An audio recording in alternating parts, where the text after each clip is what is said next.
Cough syrup मामले पर action में केंद्र। आज शाम 4 बजे हेल्थ सेक्रेटरी ने बुलाई बड़ी बैठक। 16 बच्चों की मौत के बाद एक्शन। एमपी, राजस्थान, तमिलनाडु और केरल में cold drip syrup ban. Chhindwara में दवा कंपनी के खिलाफ केस दर्ज। दवाई लिखने वाला एक डॉक्टर गिरफ्तार।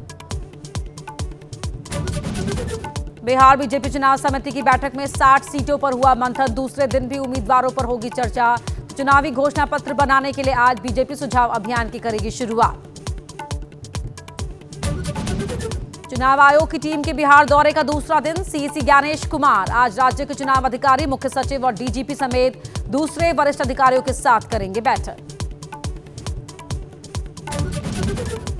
रक्षा मंत्री राजनाथ सिंह के सरक्रीक पर दिए बयान के बाद खौफ में पाकिस्तान। आनन फानन में पाकिस्तानी नौसेना की कराची बंदरगाह के पास अरब सागर में मिसाइल फायरिंग ड्रिल की तैयारी।